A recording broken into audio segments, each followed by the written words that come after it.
Hello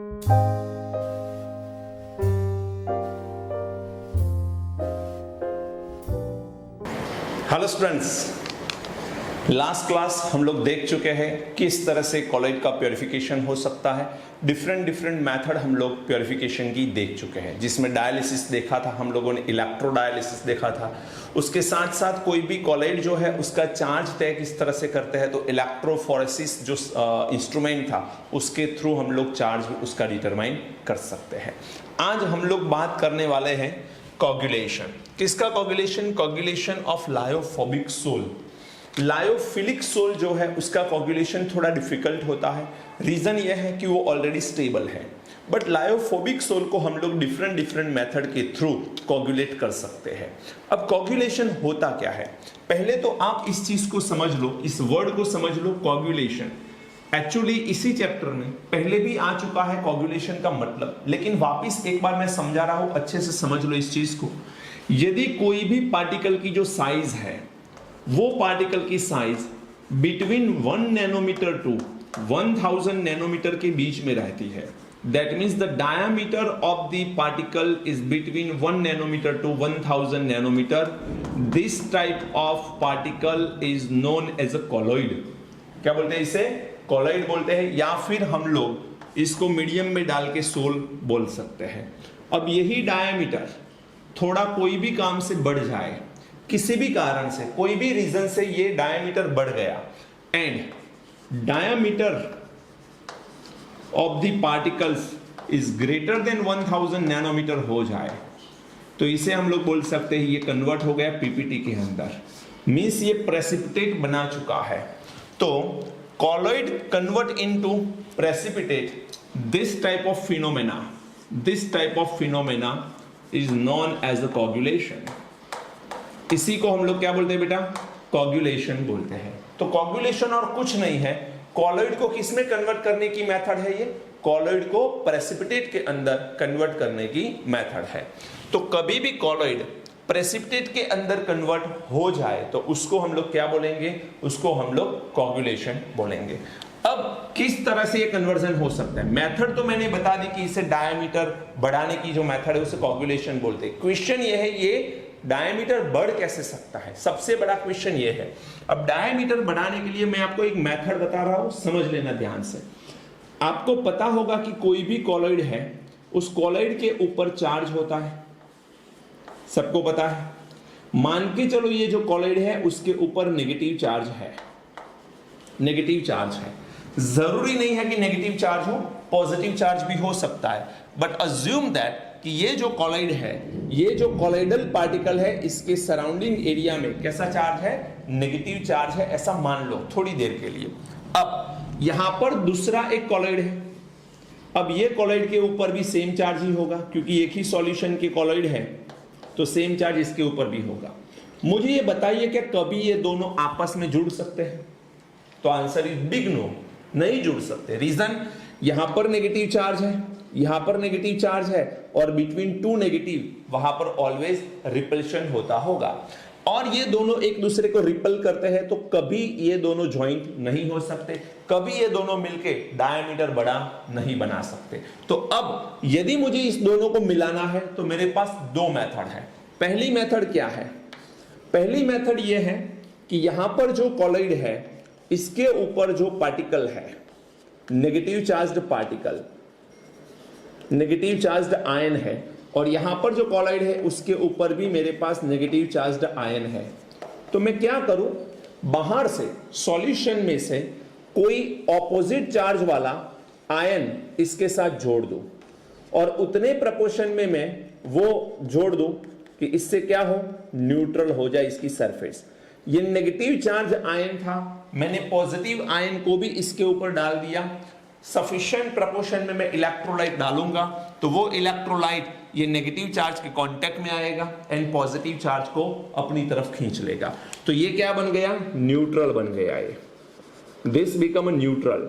similarly यहां पर same solution है तो यहां पर भी ऐसा ही होगा, यहां पर भी पॉजिटिव चार्ज जो है वो इसकी सरफेस के ऊपर एब्जॉर्ब होगा, और अगेन ये कैसा बनेगा बेटा? न्यूट्रल बनेगा। अब आप समझ सकते हो कि दो न्यूट्रल स्पीसी बहुत आराम से एक दूसरे के साथ ज्वाइंट हो सकती है और एक बड़ी स्पीसी बना सकती है। तो two neutral species can join together and वो बड़ी स्पीसी बना सकती है, जिसकी साइज कितनी होगी, 1000 नैनोमीटर से भी साइज बड़ी होगी। तो हम लोग ये जो साइज बनी इसको क्या बोल सकते हैं बेटा, पीपीटी बोल सकते हैं। तो size of the particle is 1000 more than 1000 nanometre, तो ये पीपीटी बना, मींस एक टाइप का ये कोगुलेशन हुआ ऐसा बोल सकते। तो एक तो ये मेथड है कि जिस तरह से कोगुलेशन हो पाए। दूसरी मेथड क्या है, बुक में ऐसा कुछ नहीं लिखा है, सो ध्यान रखना दूसरी मेथड क्या हो सकती है। दूसरी मेथड की मैं बात करूं तो यहां पर अगेन मेरे पास कौन है बेटा, कॉलॉइड है। यहां पर मेरे पास negative negative negative negative and negative charged particle है। सिमिलरली यहां पर मेरे पास नेगेटिव चार्ज्ड पार्टिकल है। अब मैं क्या कर रहा हूं जरा ध्यान देना, मैं कुछ ऐसी मेथड का यूज कर रहा हूं, वो मेथड हम पढ़ेंगे, लेकिन अभी याद रखो मैं कुछ ऐसी मेथड का यूज कर रहा हूं जिससे ये नेगेटिव आयन जो है वो अपनी जगह छोड़ दे, अपनी जगह से हट जाए। यदि नेगेटिव पार्टिकल अपनी जगह छोड़ के चले जाए तो सिर्फ और सिर्फ मेरे पास क्या बचेगा, two neutral species. Two neutral species, ये दोनों न्यूट्रल स्पीसी ज्वाइंट होकर एक बड़ी स्पीसी बनाएंगे और अगेन ये क्या बनेगा बेटा, पीपीटी बनेगा। इस मेथड को भी हम लोग क्या बोल सकते हैं, कोगुलेशन मेथड बोल सकते हैं। बोलो समझ में आ रही है बात। तो कोगुलेशन डिफरेंट टाइप से हो सकता है, ज्यादातर हम लोग ये दो मेथड का यूज करने वाले हैं। ओके, बात समझ में आ रही है कि नहीं, क्लियर है सबको। अब हम लोग डिफरेंट मेथड के बारे में बात करने वाले हैं। पहली जो मेथड है, हम लोग अलग अलग मेथड देखने वाले हैं, जिसमें जो फर्स्ट मेथड है उसको बोलेंगे बाय इलेक्ट्रोफोरेसिस। Bye electrophoresis. अब आपको यह क्वेश्चन नहीं होना चाहिए कि इलेक्ट्रोफोरेसिस क्या होता है, क्योंकि हम लोग ऑलरेडी पढ़ चुके हैं यू शेप की एक ट्यूब होती है। अभी मैं इलेक्ट्रोफोरेसिस पूरा नहीं बताने वाला, सिर्फ आपको एक क्लू दे रहा हूं कि होता क्या है इसमें। बारिश आ रही है और इस बारिश के मौसम में मैं अभी लेक्चर रिकॉर्ड कर रहा हूं, आपको थोड़ी आवाज भी सुनाई दे रही होगी। यहां पर आपके पास यू शेप की ये ट्यूब है,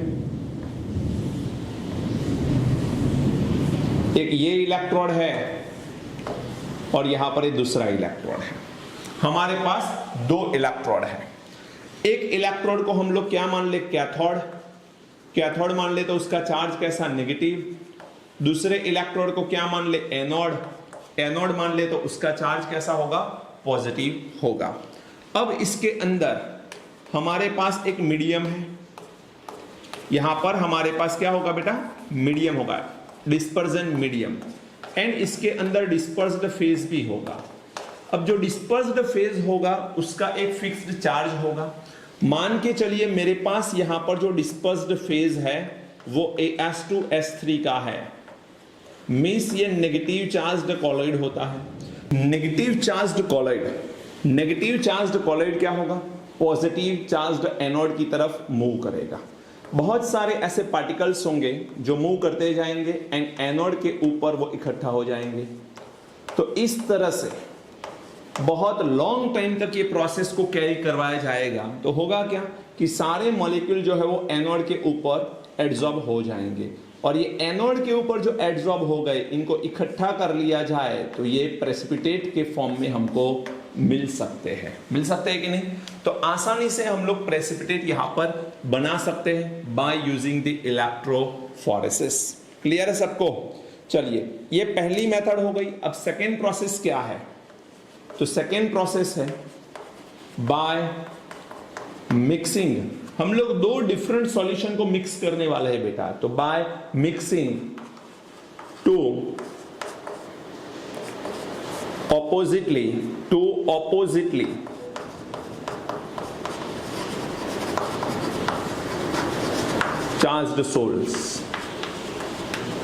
charged salts by mixing two oppositely charged salt। बहुत सिंपल सा मेथड है ये। तो मान के चलिए आपके पास यहां पर एक नेगेटिवली चार्ज्ड सोल है और आपके पास यहां पर एक पॉजिटिवली चार्ज्ड सोल है। अब ये दोनों सोल को आप क्या कर रहे हो, मिक्स कर रहे हो एक वेसल के अंदर, और जैसे ही मिक्स करोगे ये सोल कैसा बनेगा बेटा, न्यूट्रल बन जाएगा। ये दोनों में नेगेटिव एंड पॉजिटिव चार्ज्ड जो है उसकी प्रोपोर्शनलिटी सेम है ऐसा मान लेते हैं।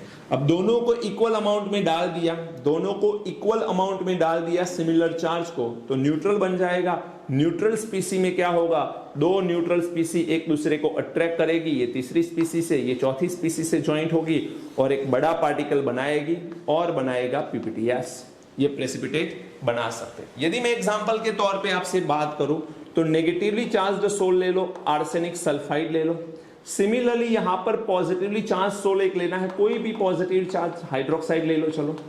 तो ये दोनों को प्रॉपर प्रोपोर्शन पे इकट्ठा किया जाए एक ही वेसल के अंदर, तो ये बनेगी न्यूट्रल स्पीसी। जो न्यूट्रल स्पीसी बन रही है वो क्या बना के देगी बेटा, पीपीटीएस बना के देगी। और ये पीपीटीएस बना के जो दे रही है इसी को हम लोग क्या बोलते हैं, कोगुलेशन बोल सकते हैं।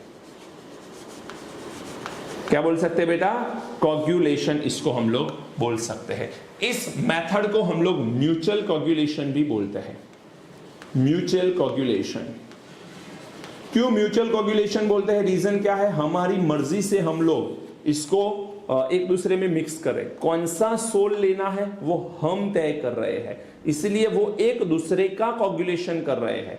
FeOH थ्राइस AS2S3 का और AS2S3 FeOH थ्राइस का, तो दोनों की आपस में म्यूचुअल अंडरस्टैंडिंग है ये, कि दोनों आपस में एक दूसरे को क्या करेंगे, कोगुलेट करेंगे, तो इसको हम लोग बोलते हैं म्यूचुअल कोगुलेशन। बोलो बात समझ आए कि नहीं। This is the second method. जल्दी से नोट करिए, मुझे third, fourth and fifth method के बारे में बात करनी है। हो गया बेटा।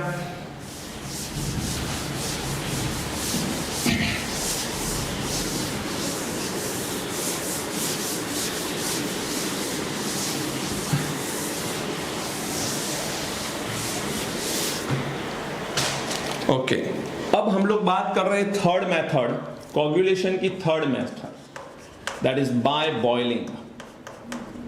बाय बॉइलिंग, बॉइलिंग करके।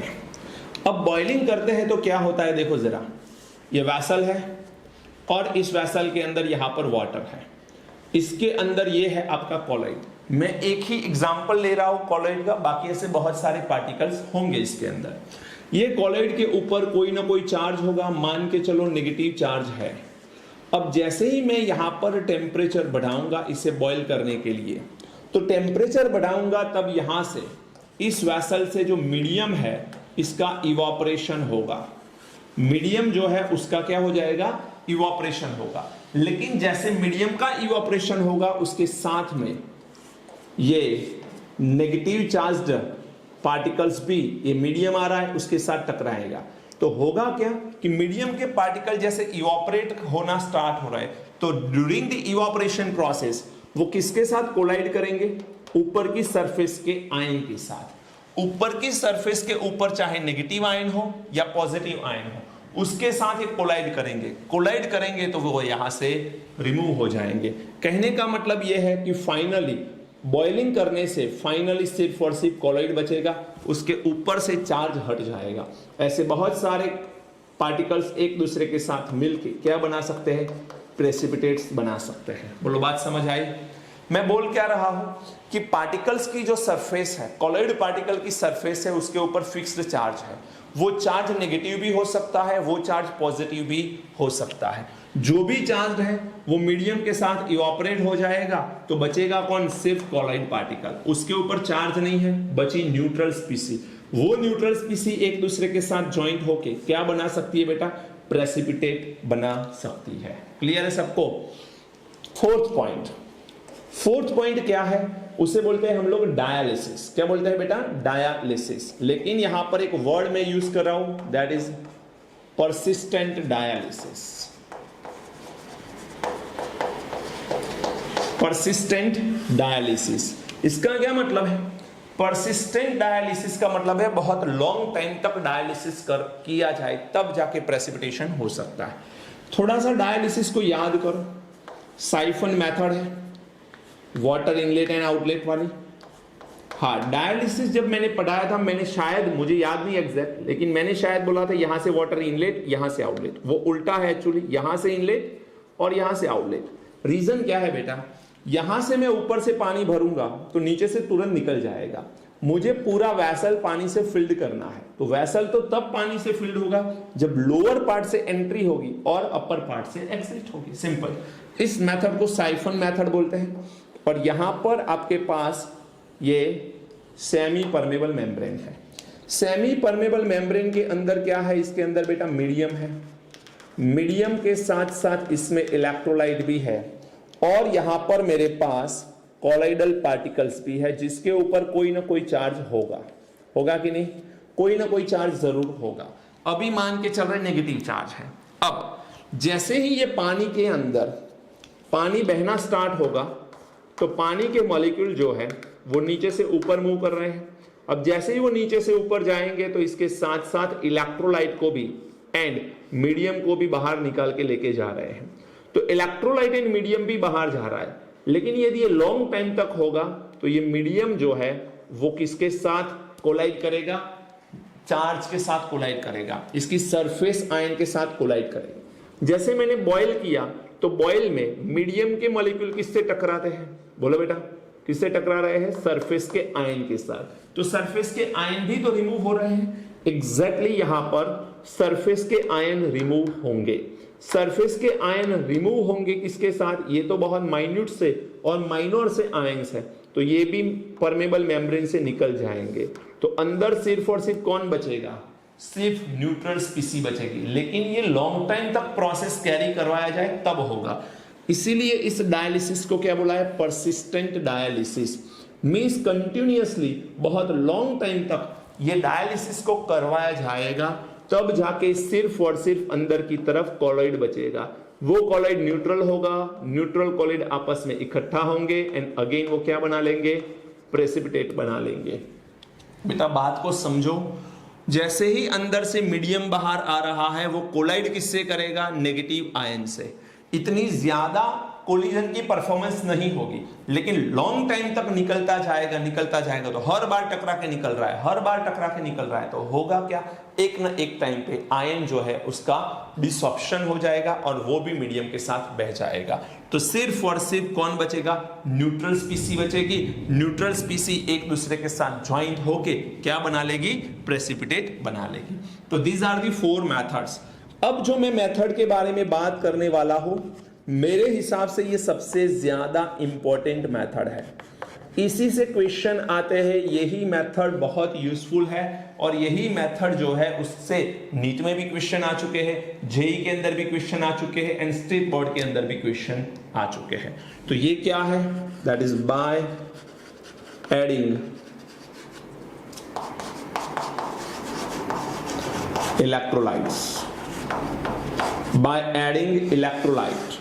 इलेक्ट्रोलाइट को ऐड करने से हम लोग क्या करने वाले हैं, प्रेसिपिटेट करने वाले हैं। अब ये है क्या, इलेक्ट्रोलाइट को ऐड करने से किस तरह से प्रेसिपिटेट हो सकता है। तो देखो जरा ध्यान से, आपके पास समझना बेटा ध्यान से, आपके पास कोई कॉलॉइड है, ये कॉलॉइड है, कॉलॉइड की सरफेस के ऊपर कोई ना कोई चार्ज होगा, मान के चलते हैं नेगेटिव चार्ज है, आप पॉजिटिव चार्ज भी मान सकते हो।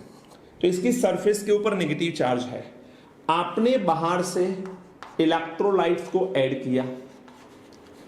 अब यदि इलेक्ट्रोलाइट्स को ऐड किया एंड सफिशिएंट प्रोपोर्शन पे ऐड किया, मींस मैं बोलूंगा ज्यादा इलेक्ट्रोलाइट को ऐड किया, तो इलेक्ट्रोलाइट को ज्यादा ऐड करते हो तो ये नेगेटिव चार्ज जो है वो पॉजिटिव को अट्रैक्ट करने की कैपेबिलिटी शो करेगा। पॉजिटिव को अट्रैक्ट करने की कैपेबिलिटी शो करेगा तो इसकी सरफेस के ऊपर कौन आ जाएगा, पॉजिटिव चार्ज भी आ जाएगा। जितना नेगेटिव चार्ज है उतना ही पॉजिटिव चार्ज इसकी सरफेस के ऊपर आ जाए तो ये स्पीसी कैसी बन गई बेटा, न्यूट्रल स्पीसी बन गई। एंड ये न्यूट्रल स्पीसी दूसरी न्यूट्रल स्पीसी से ज्वाइंट हो सकती है, बहुत आसानी से ज्वाइंट हो सकती है एंड ज्वाइंट होके वो क्या बनाएगी, वो बनाएगी प्रेसिपिटेट। तो बहुत आसान सी बात है, इलेक्ट्रोलाइट को ऐड करने से स्पीसी को हम लोग या कॉलॉइड को हम लोग न्यूट्रल बना रहे हैं, न्यूट्रल बना के एक दूसरे के साथ वो ज्वाइंट हो जाते हैं। लेकिन ये बोल रहे उतना आसान नहीं है, इसको समझना है हम लोगों को कुछ एग्जांपल्स लेके। ओके, अब वो एग्जांपल्स कौन से हो सकते हैं तो देखो जरा ध्यान से, यहां पर जो इलेक्ट्रोलाइट आ रहा है वो इलेक्ट्रोलाइट का कौन सा आयन ऐड हो रहा है, पॉजिटिव, क्योंकि सोल कैसा था, नेगेटिव। तो यहां पर दो साइंटिस्ट हैं, उन्होंने हमें कुछ रूल बताए हैं, वो रूल आपको याद रखने हैं। Hardy Schulze rule. रूल क्या है, Hardy Schulze rule. Schulze Hardy भी बोलते हैं, हार्डी शुल्ज रूल भी बोलते हैं, ये साइंटिस्ट नेम है। उन्होंने कुछ रूल बताए हैं। अब रूल क्या है, बहुत आसान सी बात है। मुझे पहले बताइए कि ये कॉलॉइड का जो चार्ज था उससे ऑपोजिट चार्ज आया तभी ये न्यूट्रल हुआ, राइट और रॉन्ग? और ऑपोजिट चार्ज आने से जब ये न्यूट्रल हुआ तो न्यूट्रल स्पीसी दूसरी न्यूट्रल स्पीसी से ज्वाइंट होगी एंड प्रेसिपिटेट कर जाएगी। तो यहां पर मैं बोल सकता हूं for कोagulation of any soul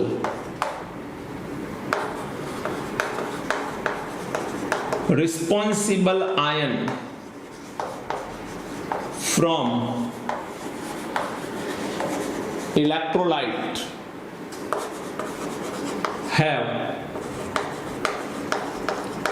opposite charge, then following। बात सही है कि नहीं? This is the first rule. बहुत आसान सी बात बताई। कोagulation के लिए इलेक्ट्रोलाइट का वो आयन रिस्पॉन्सिबल है जिसका चार्ज कॉलॉइड के चार्ज से ऑपोजिट हो।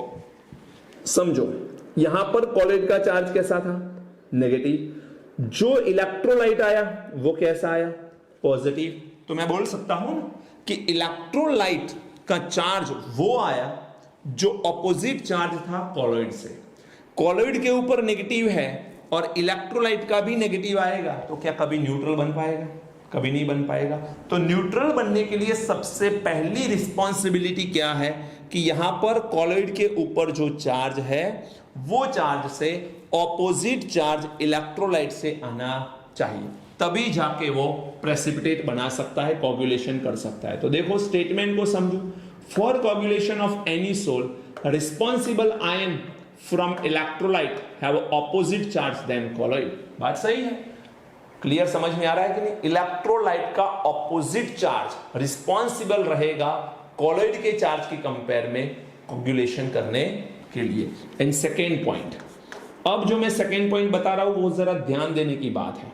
कोagulation पावर किसका ज्यादा है?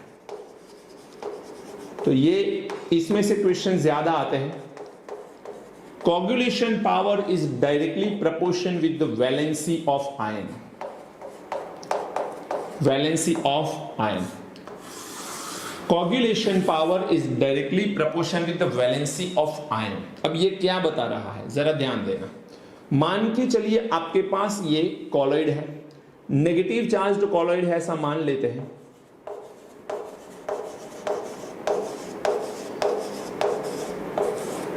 -12 चार्ज है। एक एग्जांपल लेना है मुझे आपको समझाने के लिए, बाकी यहां पर कोई भी चार्ज हो सकता है, लेकिन -12 चार्ज इस कॉलॉइड के ऊपर है। बेटा मुझे इसे न्यूट्रल करना है, बताओ कौन सा आयन इलेक्ट्रोलाइट से आएगा तब जाके ए न्यूट्रल होगा? Very good, positive. Positive ion आएगा। अब मान के चलो मैं आपसे बोल रहा हूं मेरे पास Al3+ है, मेरे पास Ba2+ है एंड मेरे पास Na+ है। मेरे पास तीन ऑप्शन है। मैं Ba2+ का भी इलेक्ट्रोलाइट ले सकता हूं, Na+ का भी इलेक्ट्रोलाइट ले सकता हूं, Al3+ का भी इलेक्ट्रोलाइट में ले सकता हूं। अब मुझे यहां पर -12 वाला कॉलॉइड है, तो इस कॉलॉइड को कोagulate करवाने के लिए मुझे इस चार्ज को क्या करना पड़ेगा? न्यूट्रल। चार्ज को न्यूट्रल करने के लिए मुझे इस -12 को कितना प्लस देना पड़ेगा? +12। सीधी सी बात है, +12 देना पड़ेगा। अब +12 देने के लिए इसके कितने आयन चाहिए बताओ मुझे? एक आयन +3 चार्ज दे रहा है तो मुझे +12 देने हैं इसको न्यूट्रल करने के लिए। तो कॉमन सी बात है, मुझे 4 आयन चाहिए, 4 आयन की रिक्वायरमेंट होगी। यहां पर कितने आयन लेने पड़ेंगे बेटा, बताइए जल्दी से। 6 और यहां पर 12। कहने का मेरा मतलब है Al3+, उसमें 3+, वैलेंसी ज्यादा है, वैलेंसी ज्यादा है, तो यहां पर नंबर ऑफ आयन की रिक्वायरमेंट कम है। इसके कंपेयर में यहां पर वैलेंसी छोटी है, तो नंबर ऑफ आयन ज्यादा चाहिए। इसके कंपेयर में यहां पर वैलेंसी और कम, नंबर ऑफ आयन और ज्यादा चाहिए। That means coagulation power valency of ion के डायरेक्टली प्रोपोर्शनल है। ये कम आयन भी कोगुलेशन कर सकते हैं, तो इसकी कोगुलेशन पावर कैसी मानी जाएगी, ज्यादा मानी जाएगी।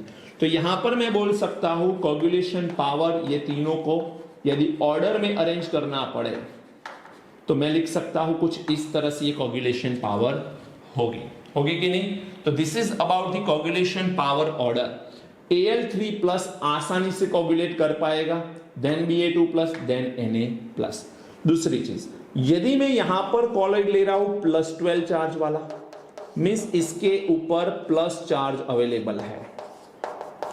प्लस कितना, 12, एग्जैक्ट में गिन के नहीं कर रहा, लेकिन +12 चार्ज अवेलेबल है इसके ऊपर, ये भी कॉलॉइड है। अब इसको मुझे कोगुलेट करना है, तो इसको कोगुलेट करने के लिए मुझे नेगेटिव चार्ज चाहिए।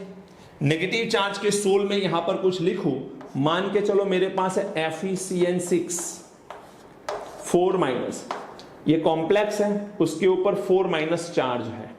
फिर यदि मैं दूसरा ले लूं PO4 3-, तीसरा मैं ले लूं SO4 2-, एंड फिर मैं ले लूं Cl-। तो मेरे पास 4 ऑप्शन है, चलो मान के चलो। अब ये 4 ऑप्शन है, मेरे पास +12 चार्ज है, तो इसको कोगुलेट करने के लिए बेटा -12 चाहिए, वो तो फिक्स है। अब -12 चार्ज देना है मुझे, तो मैं ये कितने आयन की रिक्वायरमेंट होगी, 4- चार्ज है एक आयन का, मुझे -12 चाहिए इसे कोगुलेट करने के लिए। कितने आयन की रिक्वायरमेंट होगी, बिल्कुल 3। यहां पर बेटा 4, क्योंकि एक के पास -3 है, 4 से मल्टीप्लाई करो -12, यहां पर 6, यहां पर 12।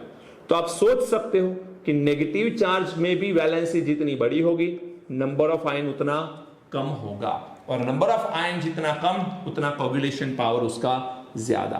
तो मैं यहां पर कोगुलेशन पावर को लिखना है ऑर्डर वाइज, तो मैं कुछ ऐसा लिख सकता हूं, that means valency of ion, जिसमें हम क्या देख रहे हैं, सिर्फ मैग्नीट्यूड देख रहे हैं, मैग्नीट्यूड देख रहे हैं बेटा, याद रखना है, magnitude of ion, valency of magnitude of ion. समझ में आ रहा है, मैग्नीट्यूड को देखना है हमें, पूरी माइनस और प्लस को नहीं देखना है, हमें सिर्फ मैग्नीट्यूड को देखना है। तो यहां पर जितना नेगेटिव या पॉजिटिव चार्ज बड़ा होगा, उतनी कोगुलेशन पावर ज्यादा होगी। चलो दूसरा एक क्वेश्चन भी यहां पर आता है कि ये तो समझ में आ गया कि किसकी कोगुलेशन पावर ज्यादा, लेकिन क्वेश्चन इस तरह से भी आ सकता है कि कोगुलेशन पावर नहीं, कोगुलेशन वैल्यू पूछे आपसे।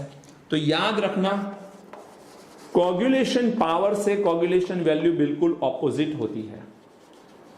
कोगुलेशन वैल्यू 1 कोगुलेशन पावर होती है। ऐसा कैसे? तो कोगुलेशन वैल्यू वो वैल्यू है जो बताती है कि नंबर ऑफ आयन किसके ज्यादा लगेंगे। कोगुलेशन वैल्यू दैट मींस सबसे ज्यादा कितने आयन की रिक्वायरमेंट है। तो ज्यादा आयन की रिक्वायरमेंट किसकी रहेगी, Cl- की। 12 आयन चाहिए अकॉर्डिंग टू एग्जांपल। तो कोगुलेशन पावर इसकी कम है, तो इसकी कोगुलेशन वैल्यू कैसी चाहिए, मुझे ज्यादा चाहिए। ये चीज समझ लेना। कोगुलेशन वैल्यू की एग्जैक्ट डेफिनेशन में बताऊं आपको, तो ऐसी डेफिनेशन आ सकती है,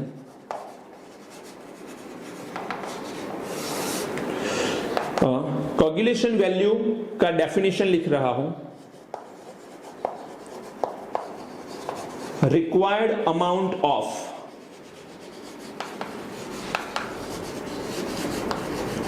electrolyte in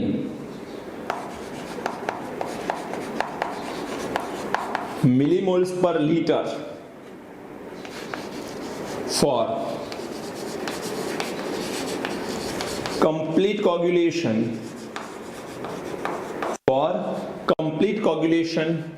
of sol in 2 hours. In 2 hours.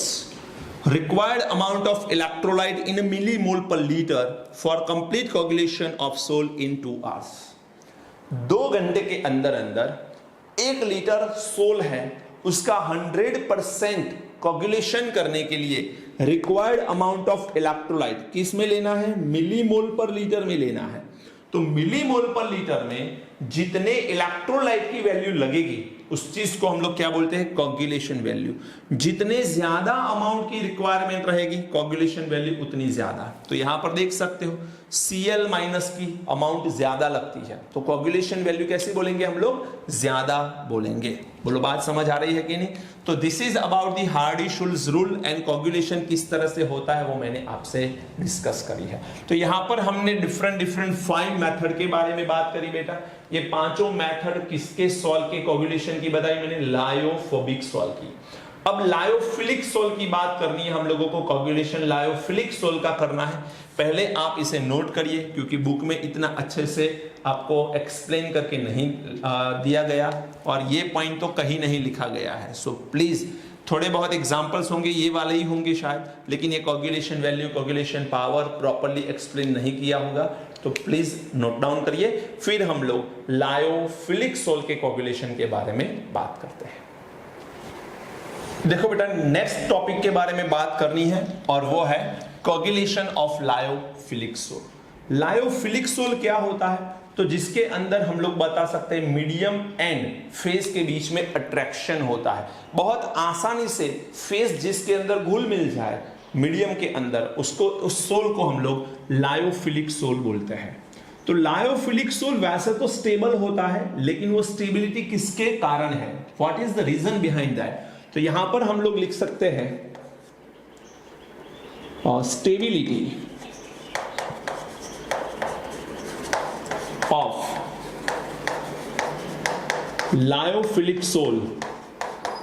उसके पीछे 2 रीजन है। पहला रीजन क्या है? तो पहला रीजन है charge of colloid. Charge of colloid. And दूसरा रीजन क्या है? तो दूसरा रीजन है एक्सटेंसिव सॉल्वेशन।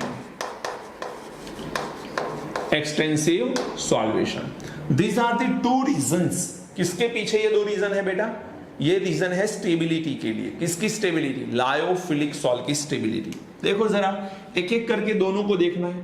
चार्ज नहीं होता कॉलॉइड की सरफेस के ऊपर तो स्टेबल हो ही नहीं सकता, क्योंकि चार्ज नहीं होता तो न्यूट्रल होती स्पीसी। न्यूट्रल स्पीसी एक दूसरे के साथ ज्वाइंट हो जाती एंड ज्वाइंट हो जाती तो फिर एक दूसरे के साथ वो घुल मिल के एक कॉलॉइड से प्रेसिपिटेट बना लेती, कोगुलेशन आसानी से हो जाता। तो चार्ज एक तो स्टेबिलिटी के लिए रिस्पॉन्सिबल है। एक्सटेंसिव सॉल्वेशन, इसका क्या मतलब है? यदि कोई भी कॉलॉइड को मीडियम में डाल दिया, मीडियम के अंदर आसानी से वो घुल जाता है, आसानी से वो अंदर घुल मिल सकता है। इसका मतलब कि मीडियम के अंदर आसानी से अट्रैक्ट हो जाता है और आसानी से अट्रैक्ट हो जाता है, इसलिए इस सॉल को बनाना आसान है। सॉल को बनाना जितना आसान होता है उतनी उसकी स्टेबिलिटी ज्यादा होती है। सॉल मुश्किल से बनता है तो वो अनस्टेबल होता है, सॉल आसानी से बनता है तो वो सॉल स्टेबल होता है। तो ये 2 रीजन है। अब हमको कोगुलेशन करना है इसके, तो अब हम लोग बात करेंगे कोगुलेशन ऑफ लायोफिलिक सोल। अब कोगुलेशन करने के लिए हम क्या क्या कर सकते हैं? तो पहले चार्ज को हम लोगों को न्यूट्रल करना पड़ेगा। तो उसके लिए हम क्या कर सकते हैं? By adding electrolytes. By adding electrolytes. अब क्या करो, कॉलॉइड का जो चार्ज है उससे ऑपोजिट चार्ज कॉलॉइड की सरफेस के ऊपर आए, इस तरह से इलेक्ट्रोलाइट ऐड करो। मान के चलो यहां पर ये कॉलॉइड है, कॉलॉइड की सरफेस के ऊपर नेगेटिव चार्ज है। अगेन वही बात जो आगे हम पढ़ चुके हैं, ये एक सोल है। अब बाहर से मैं इलेक्ट्रोलाइट ऐड कर रहा हूं, तो जैसे ही मैं इलेक्ट्रोलाइट्स ऐड करूंगा होगा क्या बेटा? पॉजिटिव एंड नेगेटिव आयन इसके अंदर होंगे। जिसमें पॉजिटिव चार्ज इस नेगेटिव की तरफ अट्रैक्ट होगा और इसको कैसे स्पीसी बनाएगा बेटा, न्यूट्रल स्पीसी बनाएगा। न्यूट्रल स्पीसी बहुत सारी एक दूसरे के साथ ज्वाइंट हो सकती है एंड फाइनली उनका कोगुलेशन हो सकता है। सो ये तो मेथड वही हुई जो मेथड हम ऑलरेडी पढ़ चुके हैं, राइट। ये मेथड वही हुई जो लायोफोबिक के अंदर भी हम लोग पढ़ चुके हैं। एंड सेकेंड बात है हमारी एक्सटेंसिव सॉल्वेशन। आपको थोड़ा डिफरेंट आवाज सुनाई दे रहा होगा, बारिश आ रही है, बादल गरज रहे हैं, तो वो भी आज आप मजा उठाइए इस चीज का भी। एक्सटेंसिव सॉल्वेशन ये क्या है, मान के चलो आपके पास यहां पर एक लायोफिलिक सोल है, लेकिन ये लायोफिलिक सोल जो है ना वो हाइड्रोफिलिक है। अब दोनों में क्या फर्क है बेटा, है हाइड्रोफिलिक को हम लोग बोलेंगे कि इसके अंदर जो मीडियम है वो वाटर है, फिक्स हो गया है। इसके अंदर मीडियम कैसा हो गया, वाटर फिक्स्ड है, और ये किसी एक सोल बना रहा है, यहां पर सोल है, ये वाटर के अंदर किसी भी मॉलिक्यूल का यहां पर सोल बना के रखा है जो लायोफिलिक है। अब हम क्या कर रहे हैं, एक्सटेंसिव सॉल्वेशन, हमें करना क्या, इसका कोगुलेशन करना है। तो हम बाहर से अल्कोहल ऐड कर ले या तो फिर एसीटोन ऐड कर ले। इसके अंदर हम बाहर से अल्कोहल या एसीटोन ऐड करें। जैसे ही आप लोग अल्कोहल या एसीटोन दोनों में से कुछ भी ऐड करोगे, इससे होगा क्या, तो इससे हो जाएगा डिहाइड्रेशन। क्या होगा, डिहाइड्रेशन। डिहाइड्रेशन होगा मींस वाटर के मॉलिक्यूल रिमूव हो जाएंगे। वाटर के मॉलिक्यूल रिमूव हो जाएंगे तो हम लोग बोल सकते हैं कोगुलेशन होना स्टार्ट हो जाएगा। कैसे, अब बाहर से थोड़ा बहुत इलेक्ट्रोलाइट ऐड करो, सिर्फ थोड़ा बहुत, छोटे से प्रपोर्शन में भी इलेक्ट्रोलाइट आपने ऐड किया, तो ये जो कॉलॉइड पार्टिकल है इसके चार्ज के ऑपोजिट चार्ज इलेक्ट्रोलाइट से वो गेन करेगा, न्यूट्रल बनेगा, एंड फाइनली स्पीसी जो न्यूट्रल बनेगी वो एक दूसरे के साथ ज्वाइंट होके क्या बना लेगी, कोगुलेशन हो जाएगा, प्रेसिपिटेट बना लेगी। बोलो बात समझ आई। अल्कोहल या एसीटोन को हाइड्रोफिलिक सोल के अंदर डालने से डिहाइड्रेशन हो जाता है। डिहाइड्रेशन होगा तो छोटा बहुत इलेक्ट्रोलाइट आप ऐड करिए, तुरंत कोगुलेशन हो जाएगा। मैं आपको एक सिंपल सा एग्जांपल दूं, आपने मिल्क का सॉल्यूशन देखा है, वाटर एंड मिल्क को मिला के देखा होगा, बिल्कुल देखा होगा। अब आपको यह पता होना चाहिए कि जो मिल्क है वो वाटर के साथ आसानी से मिलता है, तो ये दोनों मिलके क्या बना रहे हैं, लायोफिलिक सोल बना रहे हैं, राइट। अब यदि बाहर से आप थोड़ा बहुत इलेक्ट्रोलाइट ऐड करिए, क्या ऐड करो, इलेक्ट्रोलाइट ऐड करो, तो जो इलेक्ट्रोलाइट ऐड कर रहे हो मान के चलो in the form of lemon आप यूज कर रहे हो। जैसे ही आप लेमन इसके अंदर डालते हो, थोड़ी देर में क्या होगा पता है, नीचे की तरफ व्हाइट और ऊपर की तरफ पानी का लेयर बन जाएगा। क्या हुआ, कोगुलेशन हो गया बेटा। जो हम कर्ड बनाते हैं, दही बनाते हैं, दूध में से दही बनाने की जो प्रोसेस है उसमें नींबू यदि ऊपर से थोड़े बहुत डालते हैं हम लोग, तो वो क्या करता है, मिल्क की सरफेस जो है उसके ऊपर उसका लेयर बना लेता है, उसका कोगुलेशन कर लेता है, और कोगुलेशन से मिल्क नीचे बैठ जाता है, जो कर्ड में कन्वर्ट हो जाएगा, दही में कन्वर्ट हो जाएगा, जबकि ऊपर की सरफेस जो है वो क्या बनेगी, पानी की रहेगी, राइट। तो वन टाइप ऑफ क्या हो गया, डिहाइड्रेशन। इसमें हम अल्कोहल या एसीटोन यूज नहीं करते बट लेमन यूज करते हैं। ये तो मैंने रूटीन एक एग्जांपल बताया आपको। तो इस तरह से हम लोग एक्सटेंसिव सॉल्वेशन के थ्रू भी ये काम कर सकते हैं। बात समझ में आ रही है कि नहीं। तो यहां पर मैंने दो चीजें बताई, stability of lyophilic salt and coagulation of lyophilic salt किस तरह से होता है। अब हम लोग नेक्स्ट टॉपिक पढ़ने वाले हैं, that is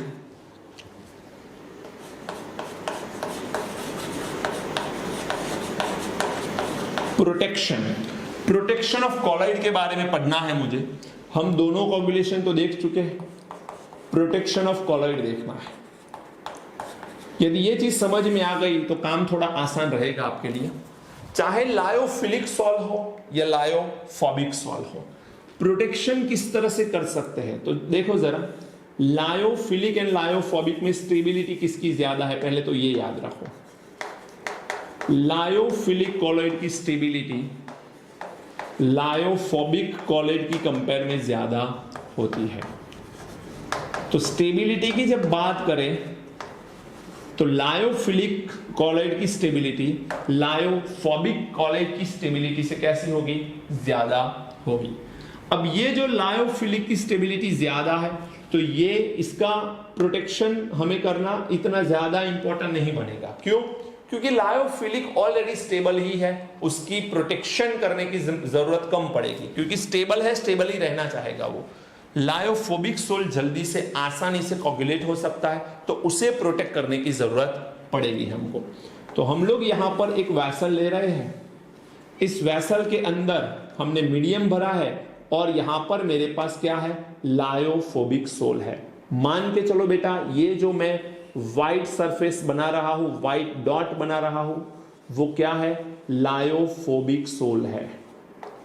these are the lyophobic sol. अब मुझे इसके प्रोटेक्शन के बारे में देखना है।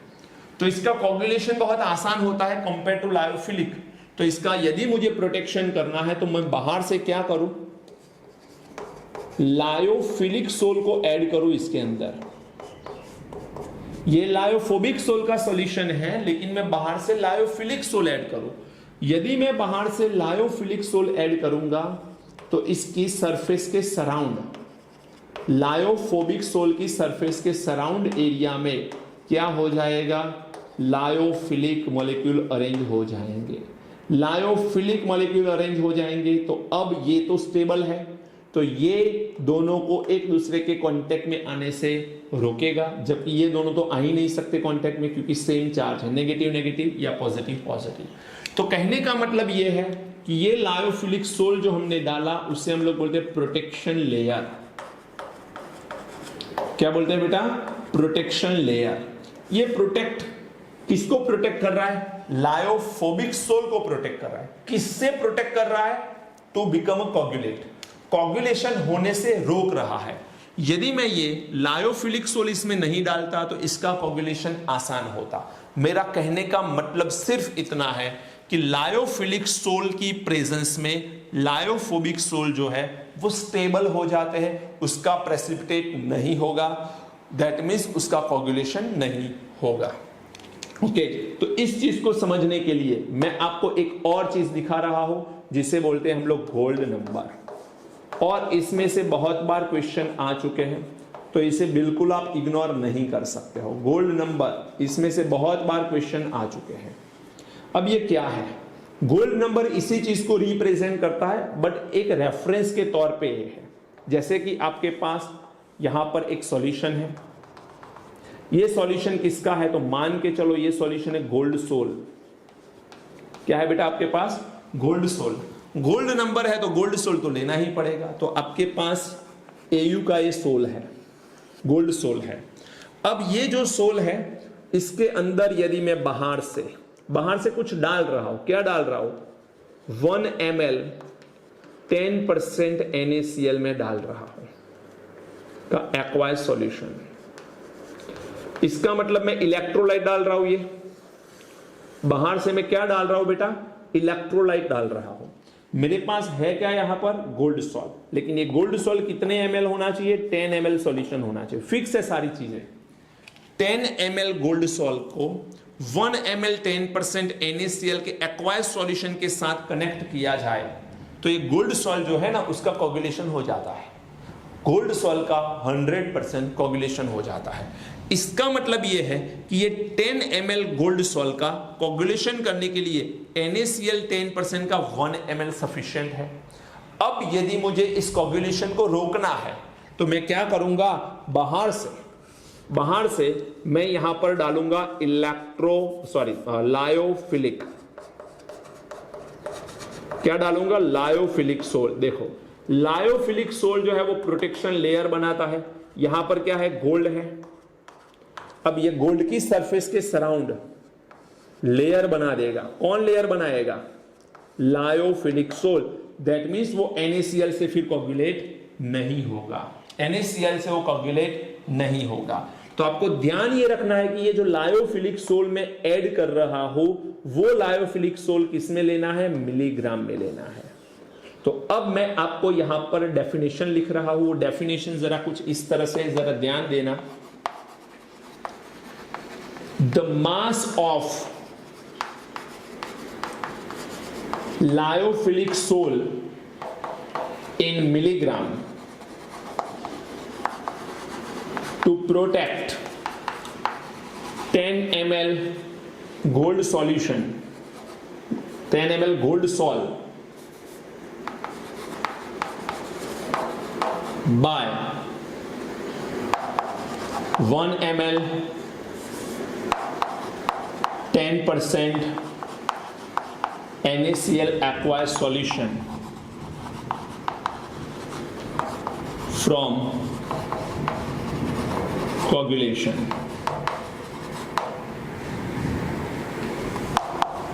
is known as gold number. इसी को क्या बोलते हैं बेटा?